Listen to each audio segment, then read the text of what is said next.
जब भी कोई व्यक्ति गौतम बुद्ध के संघ में शामिल होता था तो बुद्ध उसे सबसे पहले शांत रहने के लिए कहते थे। ध्यान की अवस्था में जाने से पहले उस भिक्षु को शांत रहना सिखाया जाता था। आज के दौर में हर तरफ सौरी शोर है। इसकी वजह से दिमाग में तनाव पैदा होना लाजमी है। ऐसे में अगर आप हर रोज कुछ देर मौन रहने का अभ्यास करते हैं तो इससे आपके तनाव पैदा होने वाले हार्मोन के लेवल में कमी आती है। इससे आपका दिमाग शांत होता है, गुस्सा नियंत्रित रहता है और तनाव बढ़ाने वाले हार्मोन्स का लेवल घटता है।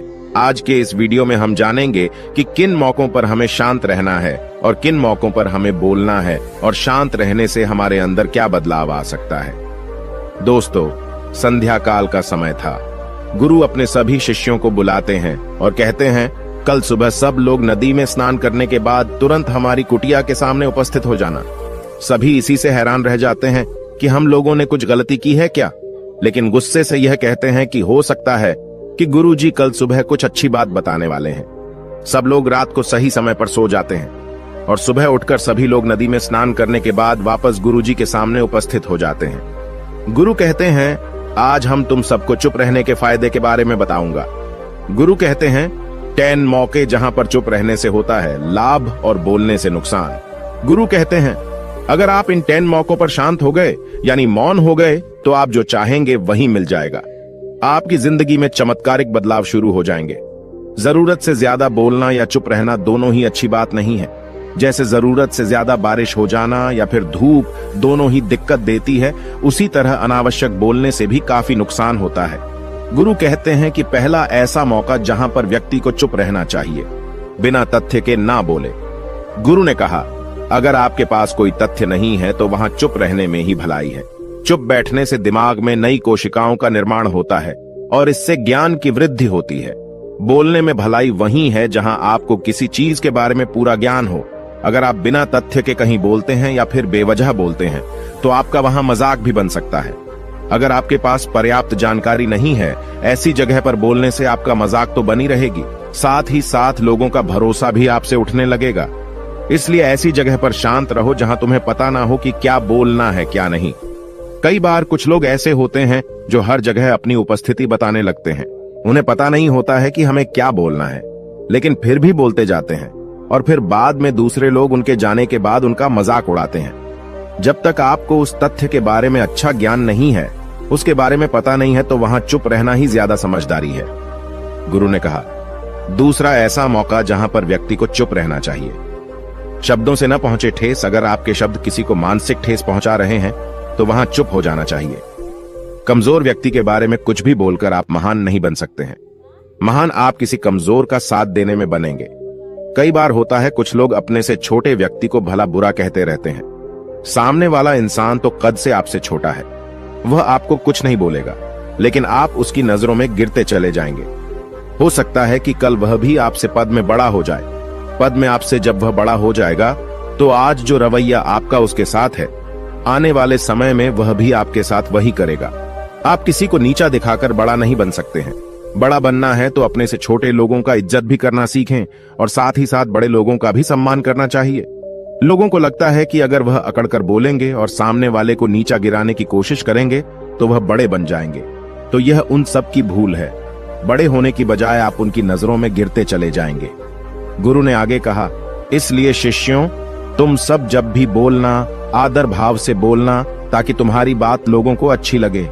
बोलने में भाई बहन, माता पिता, मित्र इत्यादि संबोधन शब्दों का इस्तेमाल जरूर करना। इससे तुम्हारी मान प्रतिष्ठा तो बढ़ेगी ही, साथ ही साथ लोगों की नजरों में तुम समझदार व्यक्ति बनते जाओगे। गुरु ने आगे कहा, तीसरा मौका जहां पर व्यक्ति को चुप रहने में ही भलाई है। क्रोध या घृणा करने वाले लोग, जब कोई अपना या सगा संबंधी आप पर क्रोध कर रहा हो, आपका अपमान कर रहा हो, तो आपको उस वक्त चुप रहना चाहिए ताकि सामने वाले का गुब्बारा पूरी तरह से फट जाए। आप यदि सही हैं तो उसे कतई माफीनामा गए और चुप रहकर ही सही समय का इंतजार करें।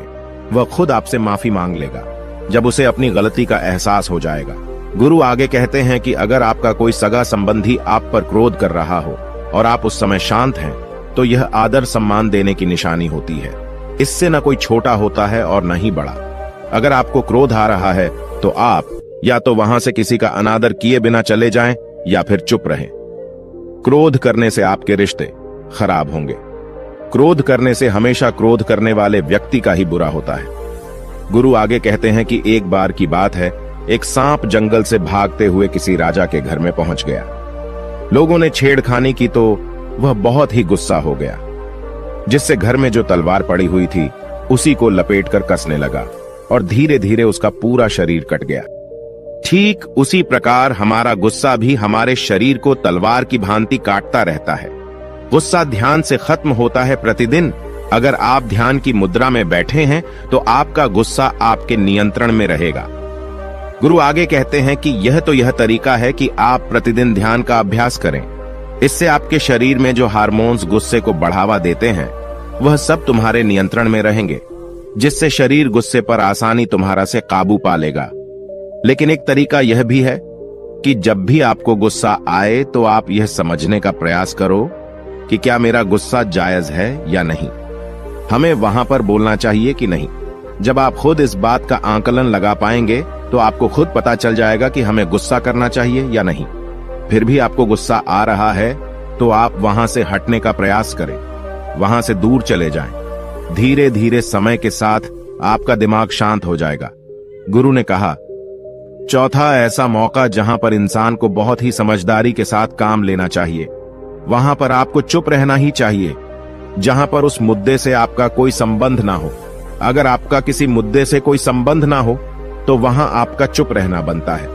बिना किसी वजह अगर आप दूसरे के मुद्दे पर बोलेंगे तो यह आपके लिए अनिष्टकारी होगा। इसमें केवल और केवल आपका ही नुकसान है। जल्द ही आप किसी दो लोगों के बीच हो रहे विवाद में जल्दी अपनी टांग न डालें।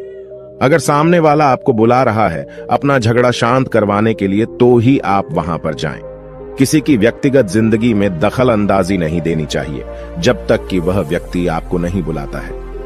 अपने झगड़े को शांत करवाने के लिए कुछ लोग फालतू में दूसरे के विवाद में कूद पड़ते हैं। इससे उनके मान सम्मान मर्यादा पर लोग उंगली उठाने लगते हैं।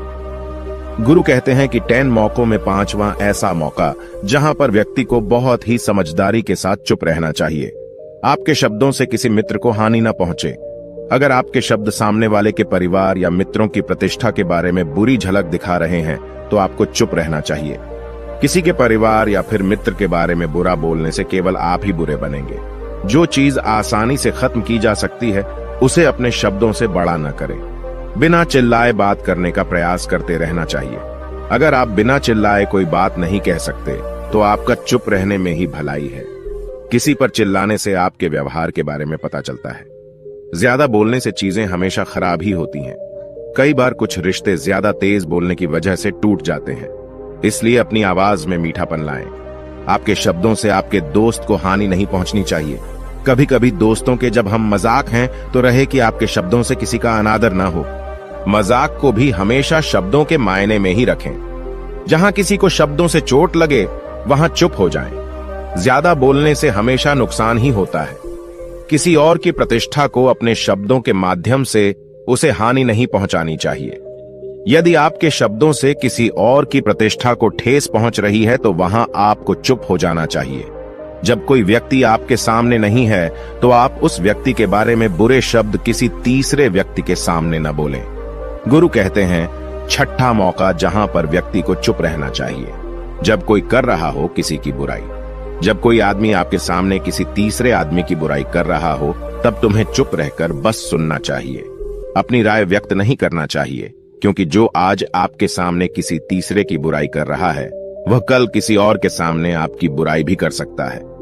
यदि आपने कुछ कहा है तो नीति शास्त्र के अनुसार जो अपने मुंह को बंद रखता है और बुद्धि से काम करता है वही इंसान समझदार होता है। बिना जरूरत के बोलना, किसी के बारे में किसी के बीच में बोलना यह गलत बात है।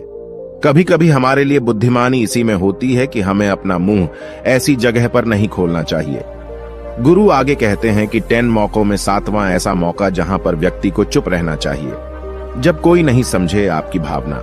यदि आपको लग रहा है कि कोई व्यक्ति आपकी भावना, दुख या परेशानी को शब्दों में नहीं समझ रहा है, यदि आपको लग रहा है कि सामने वाला व्यक्ति आपकी भावना या दुख को या आपकी जो परेशानी है उसको वह समझ नहीं पा रहा है या समझने का प्रयास ही नहीं कर रहा है या वह आपको ध्यान से सुन ही नहीं पा रहा है, तो ऐसे व्यक्ति के सामने आप चुप ही रहें। क्योंकि ऐसे लोगों को आपकी भावना या दुख से कोई मतलब नहीं होता है। ऐसे लोगों को अपना राज बताकर आप पछताएंगे ही बाद में। इसलिए हर किसी को अपने मन की बात नहीं बतानी चाहिए। अगर आपको लग रहा है कि सामने वाला आपकी बात को नहीं समझ पा रहा है, आपकी भावनाओं को नहीं समझ पा रहा है, तो वहां पर आपको नहीं बोलना चाहिए, क्योंकि आज में आपका मजाक ही बन जाएगा जब आपको लगने लगे कि सामने वाला आपकी भावनाओं को ठीक तरीके से समझ रहा है, आप जो कह रहे हैं वह ठीक से सुन रहा है, तभी आप उसे अपनी बात कहें। गुरु कहते हैं कि 8वां मौका जहां पर आपको चुप रहना चाहिए, जब कोई इंसान अपना दुख व्यक्त करे। यदि कोई इंसान अपने दुख या परेशानी को आपको बता रहा है, तो इसका मतलब यह है कि वह आपको अपना समझ रहा है। ऐसे में तुरंत ही उसे समाधान बताने के बजाय चुप रहकर उसके दुख या समस्या को सुने। उसके दुख या समस्या को किसी और को न बताएं। वह इसलिए नहीं बता रहा है कि उसकी समस्याओं का समाधान कर देंगे, बल्कि वह इसलिए भी बता रहा है कि सामने वाला उसकी बात को समझ रहा है। कई बार बताने से दुख कम हो जाते हैं। आपको अपना दुख इसलिए बता रहा होगा कि उसे लग रहा है कि आप उसकी बात को समझ रहे हैं। दुख बांटने से कम हो जाता है। इसलिए जब कोई व्यक्ति अपना दुख आपसे व्यक्त करे, तो आप चुप मारकर उसकी बात को बहुत ही ध्यान से सुने, ताकि उसके दुख कम हो जाएं। उसके मन का बोझ हल्का हो जाए, क्योंकि उसके मन में जो भी बातें थीं वह आपको सब बता दिया। गुरु आगे कहते हैं कि 10 जगहों में 9 ही ऐसी जगह जहां पर आपको चुप रहना चाहिए। जहां पर दुष्ट प्रकृति के लोग रह रहे हों और गाली गलौज कर रहे हों, तो आप वहां पर मत जाइए। ऐसी जगहों से आप चुपचाप निकल जाएं, अर्थात अपनी प्रतिक्रिया दिए बिना आप वहां से चले जाएं, क्योंकि जिसकी जुबान खराब होती है, जो दुष्ट प्रकृति के लोग होते हैं, उनको आप ऐसे समय में नहीं समझा सकते हैं। जब उनका दिमाग पूरी तरह से शांत हो जाए, तभी वह आपकी बात सुनेंगे। इसलिए जहां पर दुष्ट प्रकृति के लोगों आपकी बात को न मानते हों और न ही सुनते हों, तो आपको वहां पर नहीं बोलना चाहिए। गुरु कहते हैं कि 10 माह ऐसा मौका जहां पर आपको शांत हो जाना चाहिए। अपनी सफलता का राज हर किसी को न बताएं। कई बार होता है कि कुछ लोग जो सफलता को बहुत ही जल्दी अर्जित कर लेते हैं, वे हर जगह अपनी सफलता का ढिंढोरा पीटने लगते हैं। ऐसे में क्या होता है कि कई लोग आपकी सफलता से खुश नहीं होते हैं। अगर आप अपनी सफलता का जबरदस्ती लोगों में ढिंढोरा पिटवा रहे हैं, तो लोगों की नकारात्मक ऊर्जा आपको प्रभावित कर सकती है। जब आप सफल होंगे तो सबको पता चल जाएगा कि आप सफल हो गए हैं। ढिंढोरा पीटने से नुकसान आपका ही होगा। इतना कहकर गुरु ने कहा, शिष्यों, आज के लिए बस इतना ही। अगर तुम सब मेरी इन 10 बातों को अपने जीवन में अपना लेते हो, तो तुम सब काफी हद तक परेशानियों से बचे रहोगे। यहाँ से जाने के बाद मेरी यह बातें आपके जीवन किसी वरदान से कम साबित नहीं होंगी। दोस्तों, मुझे उम्मीद है इस वीडियो से आपको बहुत कुछ सीखने को मिला होगा। अगर आप नए हो तो हमसे जुड़ने के लिए इस चैनल को सब्सक्राइब करना मत भूलिएगा।